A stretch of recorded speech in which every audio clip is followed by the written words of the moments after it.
사무엘상 8장 말씀에는 이스라엘 장로들이 모여서 사무엘에게 와서는 사무엘 당신의 아들들이 또 부패하고 또 뇌물도 받고 그렇습니다라는 그 이유죠. 그 이유를 들이대면서 우리에게 왕을 세워 주십시오라고 말을 합니다. 근데 하나님께서는 그 말씀에 대해서 어떻게 보면 되게 격한 반응을 보이시거든요.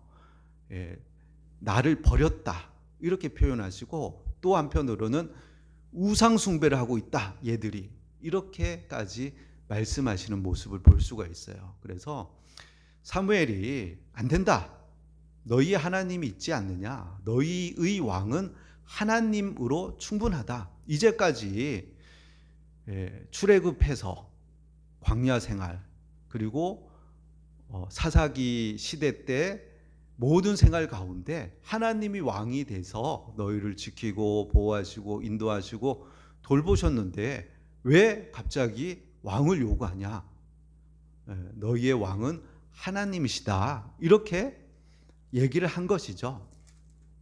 성경에는 그렇게 기록이 안 돼 있지만 이런 식으로 얘기를 한 거예요. 그랬더니 이들이 이제 얘기하는 게 이렇죠. 당신의 아들은 부패하고 타락했고, 그리고 지금 블레셋, 그리고 뒤에 가면 이제 암몬이 쳐들어오는 거예요. 그래서 주변 나라들을 보면은 왕이 있고 상비군, 뭐 이스라엘 같은 경우에는 이제 어려움이 생기면은 사사가 나팔을 불어서 백성을 소집해서 전쟁을 나가는 시기였는데, 그것이 아니라 잘 훈련되고 준비된 군인들, 또 왕이 통치하는 나라가 되면 더 안정적이고 편안한 삶을 살 수 있을 것인데, 우리도 다른 나라들과 같이 왕을 세워 주십시오라고 이렇게 얘기하는 거죠. 자, 그러니까 사무엘이 이제 얘기를 하죠. 하나님의 말씀을 듣고는 얘기를 합니다. 자, 왕의 제도가 이러하다. 그러면서 얘기하는 게 뭐냐면은 가져갈 것이라는 거예요. 라카라는 단어를 계속 쓰는데, 아들을 데려가고 딸을 데려가고 하인들, 종들을 데려가고 밭을 데려가고 밭도 데려가고 포도원도 데려가고 해서 왕이 그것들 다 취할 것이다. 그냥 하나님이 너희를 다스리는 게 좋다, 이렇게 다시금 얘기를 하는 거예요. 근데 이스라엘 백성은 또 요구를 하는 거예요. 아닙니다. 다른 나라들 보십시오. 다 왕이 다스리는데 우리도 왕이 다스리는 게 좋겠습니다, 이렇게 이야기를 하고 있는 장면이에요. 그때 하나님께서 이제 마지막으로 그들의 요구를 들어줘라, 왕을 세워라, 이렇게 하시는 장면으로 8장이 마무리가 돼요. 그러고는 9장에 가서 사울 왕이 세워집니다. 자, 근데 여기서 보면은 왜 하나님이 이렇게 왕 세우는 것을 싫어하셨을까? 왜 싫어하셨을까요? 그렇죠. 그리고 또 한편으로는 이스라엘 백성의 속마음을 하나님은 아시는 거예요. 자, 어떻게 보면 사무엘의 아들들이 부패한 것들, 이것이 하나의 어떤 변명거리가 될 수가 있고, 뒤에 바로 나오는 암몬이 이제 또 쳐들어오거든요. 사울 왕이 세워지자마자 암몬, 블레셋, 끊임없이 주변 국가에서 쳐들어오는 것들, 이런 것들이 문제가 될 수 있다는 거예요. 자, 24도로 맞췄죠? 온도. 자, 그래서 이러한 것들은 하나의 핑계거리일 뿐이고, 이스라엘 백성의 본심을 보시는 거예요. 그 본심이 뭐냐면 하나님을 왕으로 두기 싫다는 거예요. 왜? 하나님은 안 보이거든요. 보이지 않는 하나님이시거든요. 그리고 이 부담감이 많거든요. 하나님 앞에서는 영적으로 거룩하고 성결하고 하나님을 사랑하고, 그럴 때 하나님이 보호하시고 지키시고 돌봐주시는 그런 면들이 많이 있거든요. 그리고 자기들이 부패하고 하나님을 떠나고 우상 숭배하고 그러면 끊임없이 사사기에 보면 어려움과 괴로움이 찾아오는 것을 볼 수가 있거든요. 그러니까 자신들의 그런 영적인 책임들, 하나님 앞에서 거룩하고 성결하고 하나님께 전심을 다하는 거룩한 백성으로의 삶은 좀 책임을 전가하고 책임을 내려놓고 대신에 우리들 지켜줄 눈에 보이는 왕을 세우길 원한 거죠. 부담스럽지 않은 왕, 눈에 보이고 좀 예측 가능한 왕, 그 왕이 자기들을 통치하고 또 한편으로 우리를 대신해서 앞에 나가서 싸워주고, 그리고 시스템적으로 보면은 이 전쟁을 하지 않던 백성을 불러 모아가지고 전쟁에 나가는 거하고 왕에 의해서 잘 훈련된 그런 군사 시스템, 상비군을 가지고 있는 거하고는 엄청난 차이가 있는 거죠.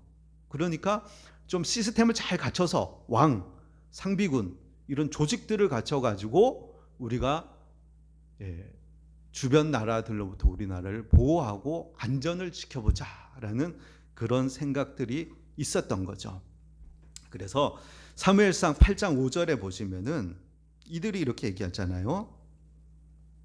자, 그에게 이르되 보소서 당신은 늙고 당신의 아들들은 당신의 행위를 따르지 아니하니 모든 나라와 같이, 다른 나라들 같이, 세속적인 요구인 거예요. 다른 나라들 다 그래 하지 않느냐? 우리도 그렇게 해야 된다. 그리고 8장 20절 한번 보세요. 우리도 다른 나라들 같이 되어 우리의 왕이 우리를 다스리며 우리 앞에 나가서 우리의 싸움을 싸워야 할 것이니다. 이전에는 누가 앞에 나가서 싸웠어요? 하나님이 싸우셨단 말이에요. 하나님 친히. 그리고 하나님이 선택한 사사가 앞에서 앞장서서 리더로서 싸웠는데, 그거 말고 하나님 말고 왕,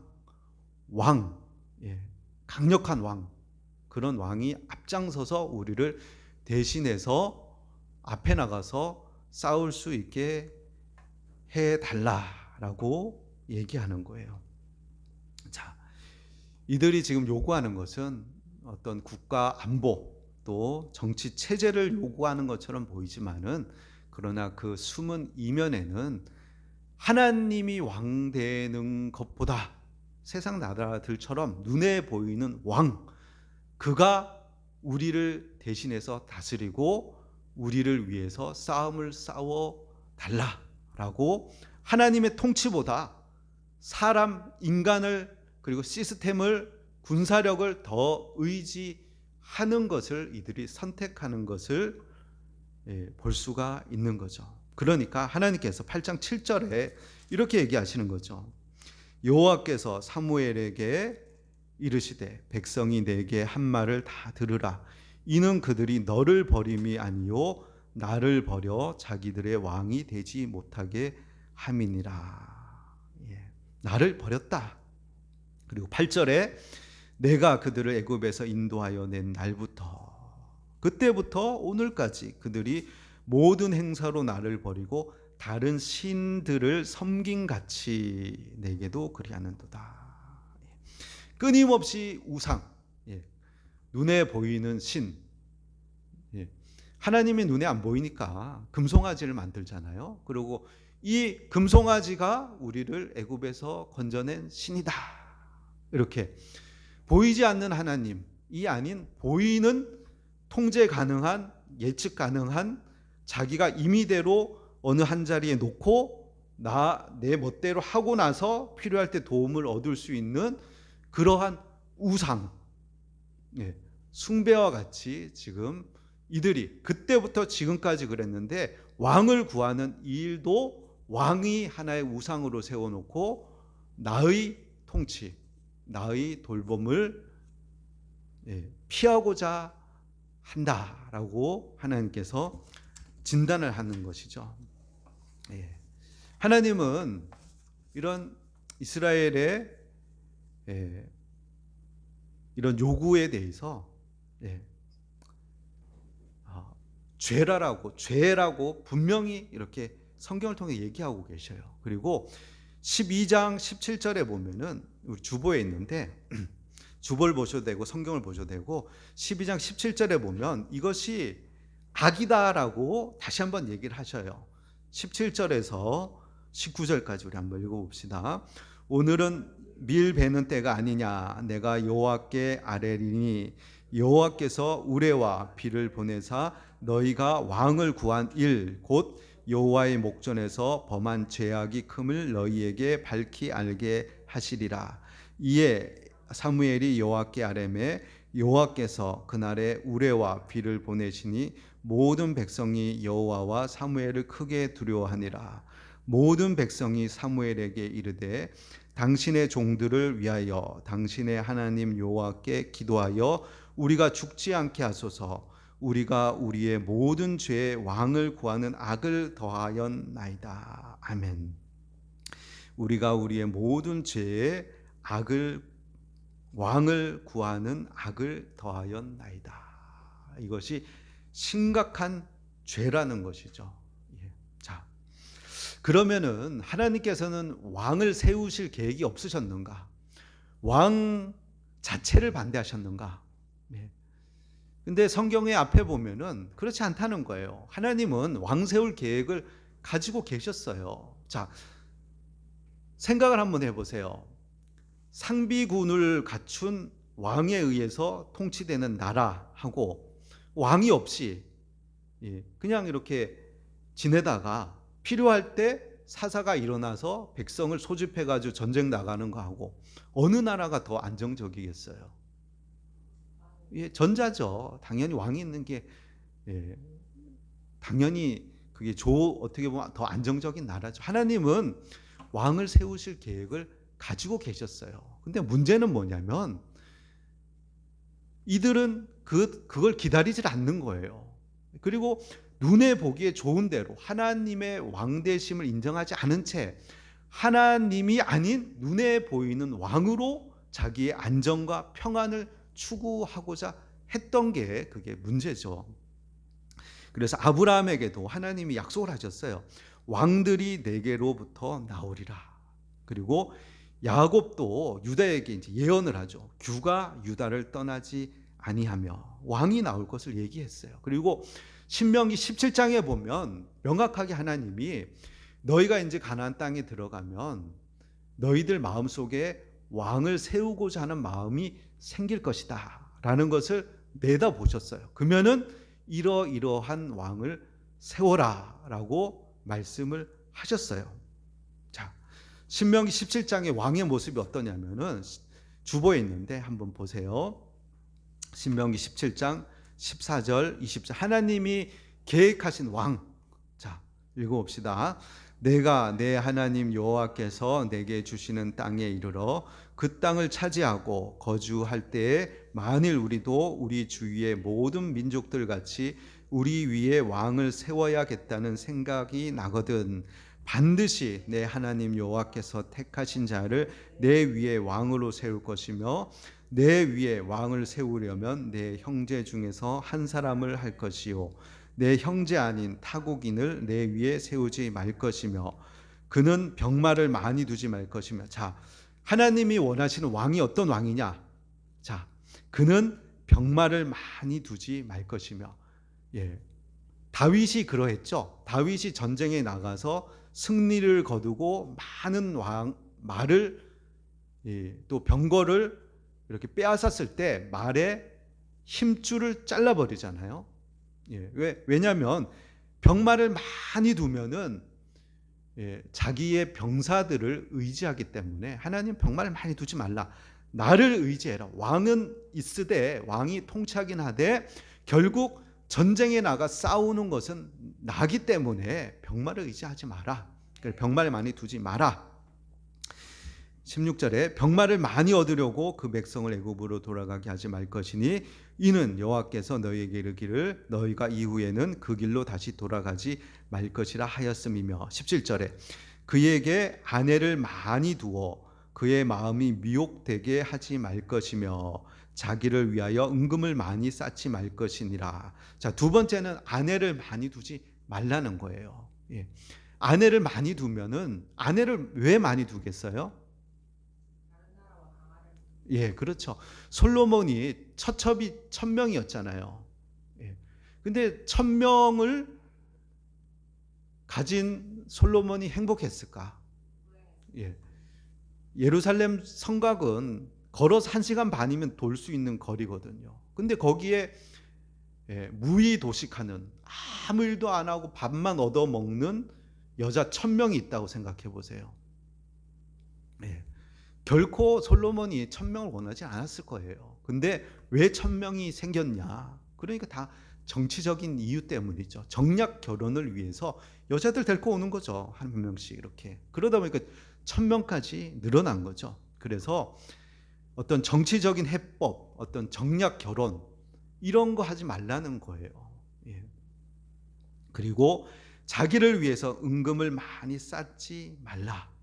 자, 근데 이 모습은 어떤 모습이냐면 이방 왕들이 취하는 모습인 거예요. 그리고 백성들이 원하는 왕의 모습이 이 모습이에요. 병가를 많이 두고 정치적으로 수완이 좋아서 주위 나라들의 정략 결혼을 해서 나라가 좀 안정되게 하고 은금도 많이 쌓아놓고 이런 왕들을 이제 이스라엘 백성은 구한 거죠. 그래서 이방 나라와 같은 왕을 우리도 세워야겠다. 근데 하나님이 원하시는 왕은 어떤 왕이냐? 18절 한번 읽어봅시다.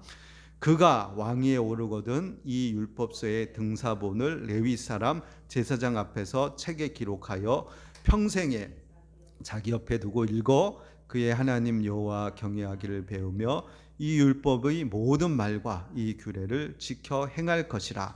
그리하면 그의 마음이 그의 형제 위에 교만하지 아니하고 이 명령에서 떠나 좌로나 우로나 치우치지 아니하리니 이스라엘 중에서 그와 그의 자손이 왕위에 있는 날이 장구하리라. 아멘. 자, 하나님이 원하시는 왕, 스스로 힘을 기르지 않고 하나님만 의지하고 평생 율법책을 등사해서 계속 읽고 지키고, 그러니까 대리자인 거죠. 왕은 하나님의 통치 대리자. 그리고 실제로는 이스라엘 백성을 다스리는 분은 하나님. 이것을 하나님은 원하셨던 것이죠. 자, 그러니까 동상이몽인 거예요. 왕. 이렇게 얘기했을 때 하나님이 원하시는 왕은 내가 기뻐하는 사람을 세워서 그를 통해서 하나님의 말씀이 이루어지는 나라를 세우는 것. 그러나 백성이 요구하는 왕은 뭐냐면 이방 나라와 같이 힘이 세고 강해서 다른 나라를 이렇게 정략 결혼도 하고 때로는 침공도 하고 이러면서 자기들 보호해 줄 왕. 그것들을 이제 구한 거죠. 자, 이게 하나님 뜻이 아니었죠. 이스라엘 백성이 구한 게. 근데 결론은 어떻게 나요? 마지막 절에 22절 어떻게 해요? 하나님 어떻게 하세요? 왕을 세워라. 왕을 세워라. 자, 이것이 하나님이 일하는 방식 중에 하나예요. 하나님. 자, 하나님은 우리를 대할 때 항상 자유의지를 주셔요. 그리고 선택권을 주셔요. 그리고 항상 얘기를 해 주셔요. 그러면 안 된다. 그렇게 하지 마. 그거 내가 원하는 거 아니야. 몇 번 얘기해 주셔요. 계속. 근데 우리가 고집을 펴요. 아닙니다. 사무엘이 얘기하잖아요. 라카트. 아들 데려가고 딸 데려가고 포도원 뺏어가고 밥 뺏어가고 뭐 다 뺏어가고 너희 위에 군림할 것이다. 이래도 하겠냐? 그래도 하겠습니다. 왕 주십시오. 그러니까 하나님이 그럼 그렇게 해봐라. 우리가 하나님 말씀을 계속해서 고집해서 아닌데도 불구하고 계속해서 하면 하나님이 열어주셔요. 해봐라. 근데 그게 결코 하나님이 우리를 축복해 주시기 위해서 그런 게 아니고 허용하시는 하나님의 뜻이에요. 허용. 진탕 한번 고생해봐라. 이런 거죠.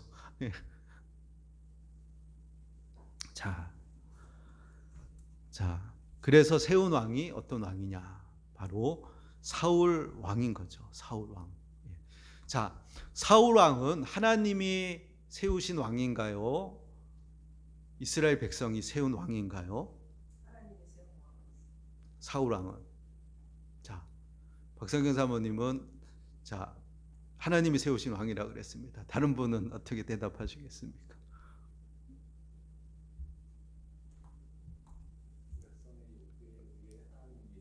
예. 야, 이상만 성도님, 예, 최고의 대답을 내놓으셨네요. 예, 맞습니다. 예, 정답입니다. 예, 자, 사무엘상 12장 13절. 예, 자, 사무엘상 12장 13절 우리 주보에 됐는데, 자, 보세요. 보라, 이는 너희가 택한 왕이요, 너희가 구한 왕이라. 예, 자, 앞에는 이스라엘 백성이 구한 왕이다라고 사무엘이 얘기하죠. 근데 뒤에는 또 뭐라 그래요? 여호와께서 왕을 세워 너희 위에 두셨느니라. 아멘. 네. 자, 사울은 어떤 사람이었어요? 그의 첫 등장부터가 그랬죠. 9장 2절에 보세요. 사무엘상 9장 2절. 기스에게 아들이 있으니 그의 이름은 사울이요 준수한 소년이라.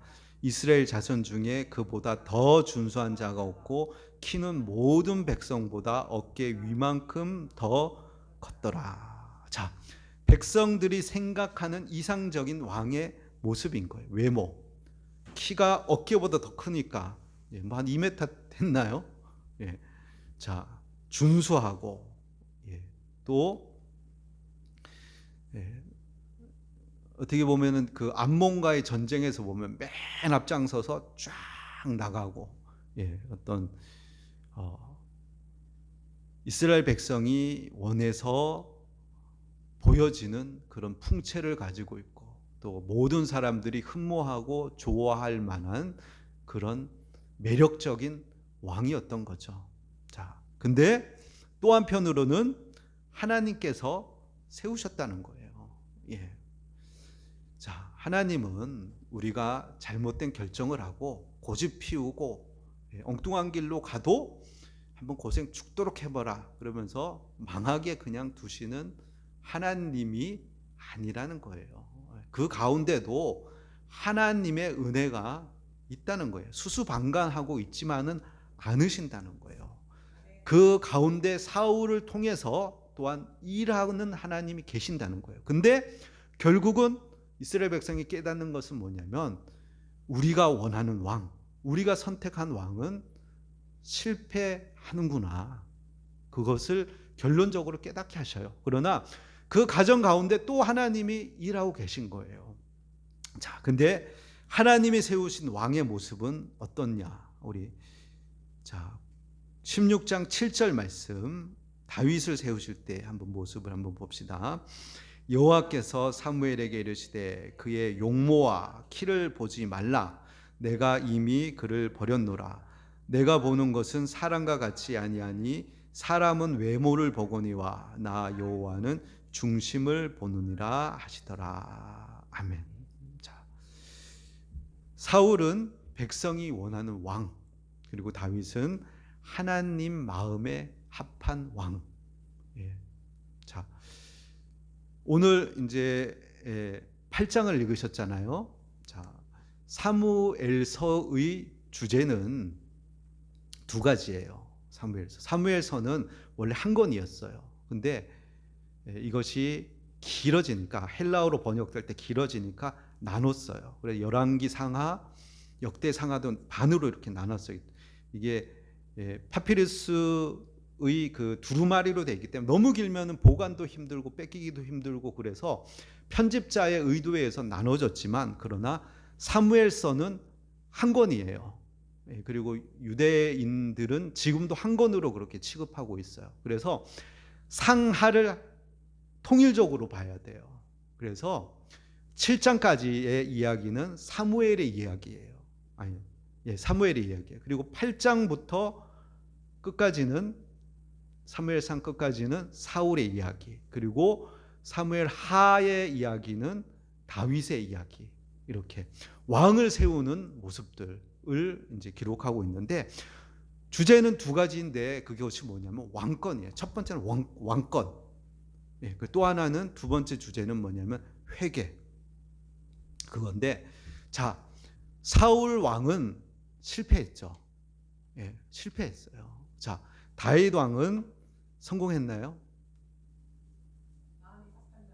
예, 예. 하나님의 마음에 합한 자. 예. 자, 사람의 마음에 드는 자, 사람이 원하는 왕을 세웠을 때 사울은 실패했어요. 다윗은 성공했나요? 예. 자, 자, 다윗은 간음했고 살인했고 거짓말했고 가정이 파탄났고, 예. 다윗도 실패했어요. 인간 왕. 예. 자, 그러나 그의 자손을 통해서 하나님이 실패하지 않는 모습을 보여주시는 것이 바로 사무엘서예요. 그리고 열왕기, 역대기 계속해서 이제 왕들의 이야기인데 모든 왕들은 실패하는 거 계속, 예, 계속 실패하고, 예. 그런 하나님의 은혜가 그 가운데 계속 있지만은 결국 인간은 실패한다는 거예요. 자, 그러나 다윗의 자손, 네, 예수 그리스도, 그를 통해서 완전한 왕이 우리 가운데 오셔서 우리를 대신해서 앞장서서 싸우시고 우리를 위해서, 예, 모든 것들을 쟁취하신다는 그 소망. 그래서 결국 성경이 쭉 이어지면서 결국에는 예수 그리스도까지 나아가게 되는 것이죠. 예수님은 자기 백성들 위에 군림하고, 예, 포갑하고 그런 분이 아니라 자기 백성들을 위해서 대신 십자가에 올라가셔서 피를 흘리고 죽으심을 통해서 자기 백성을 죄에서 또 사망에서 건져내시고 자유롭게 하시고 우리에게 영원한 생명, 승리를 안겨주시는 완전한 왕으로 우리에게 오시는 거예요. 그러면서 또 하나의 주제가 뭐냐, 회개라는 거예요. 사울과 다윗의 차이점은, 예, 회개예요. 회개. 예. 사울도 40년 통치했고 다윗도 40년 통치했고 솔로몬도 40년 통치했어요. 똑같이 40년씩. 근데 사울은 회개를 안 하죠. 백성을 두려워하여. 예. 근데 다윗은 어떻게 보면 사울보다 더 심한 죄를 많이 졌잖아요. 예. 간음하고 살인하고, 예. 뭐 왕위를 폐위해도 될 만한 어떤 그런 일들을 하잖아요. 근데도 불구하고 그가 하나님의 은혜를 입을 수 있던 것은 자기의 죄를 지적했을 때 무릎 꿇는 거예요. 회개하는 거예요. 그래서 결국은 우리가 하나님의 은혜를 받는 것은 회개를 통해서 은혜를 받는 거예요. 아무리 적은 죄도 심판을 면할 수가 없어요. 그러나 아무리 중한 죄라도 회개하면은 하나님이 용서해 주셔요. 그것을 우리에게 보여주는 거예요. 왕권과 회개.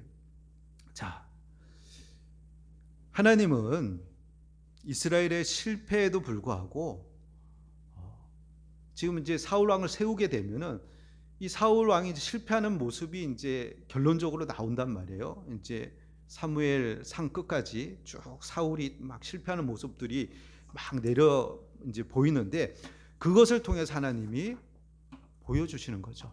예. 너희들이 시스템을 막 가지고 너희들의 안전을 지켜보려고 그러고 너희들이 어떤 왕을 세워가지고 대신 나가 싸우게 하고 막 너희들 방법대로 하나님을 버려버리고 너희들 스스로 뭔가를 해보려는 그 시도가 얼마나 어리석은지를 하나님이 보여주시는 거예요. 자, 근데 우리도 이러한 일들을 이제 하죠. 시스템, 예. 시스템 이제 우리가 많이 하는 것들, 보험 굉장히 중요하잖아요. 그리고 요즘에는 시스템이 너무나 좀 잘 돼 있어요. 시대가 지나면서 사람에게 의지하지 않잖아요. 그 사람이 빠져나가도 다른 사람이 와도 아무 문제가 없게끔 시스템적으로 돌아가게끔 이렇게 돼 있잖아요. 그래서 요즘에는 민주주의, 법치주의 잘 돼 있잖아요. 예. 그리고 의료보험, 국민연금, 뭐 은행, 또 경찰, 군대, 막 이런 제도들. 예. 자, 이것들은 하나님이 우리에게 주신 선물들이죠.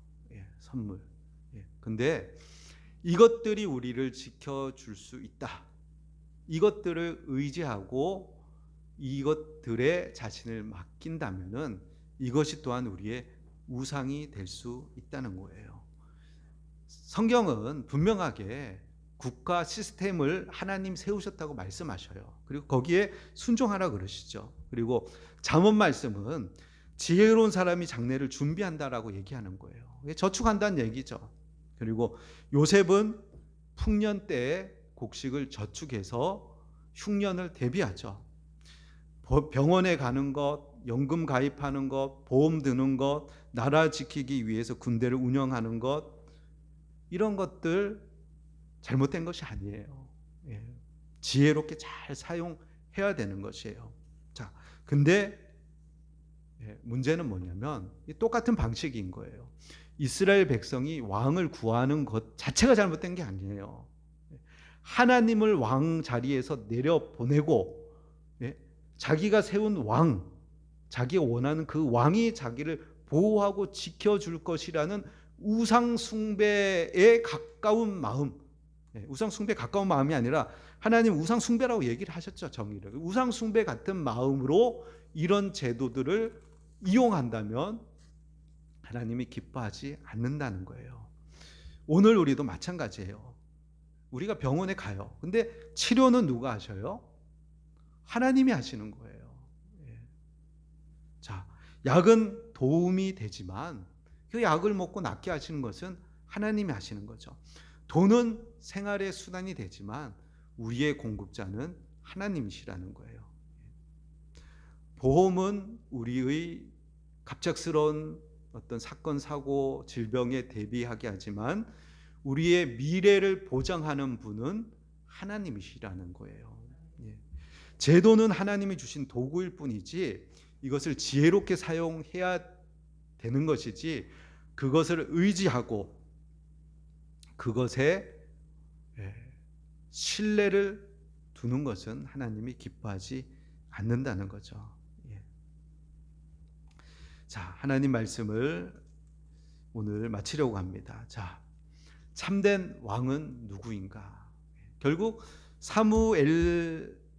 사무엘서의 주제가 바로 그쪽으로 가는 거예요. 참된 왕은 누구인가? 하나님이시죠. 그리고 하나님이 우리에게 세워주신 왕, 예수 그리스도.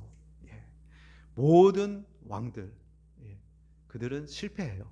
인간이 그 욕망을 반영해서 이웃 나라들이 그렇게 하니까, 세상 사람들이 그렇게 하니까 나도 이렇게 해야겠다라고 세운 그 왕도 실패했고, 하나님의 마음에 합해서 마음에 들어서 세운 그 왕도 결국은 실패해요. 그러나 하나님이 직접 보내신 왕, 직접 하늘에서부터 내려오신 왕은 실패하지 않으시는 거예요. 그래서 그 예수 그리스도께서 우리의 모든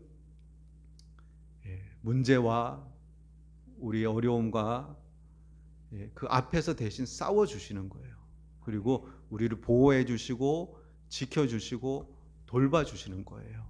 자, 그 예수님을 우리 마음의 중심에 왕으로 모시고 그 예수님의 통치를 받으면서 살아가는 저와 여러분이 되시길 예수님의 이름으로 축원합니다.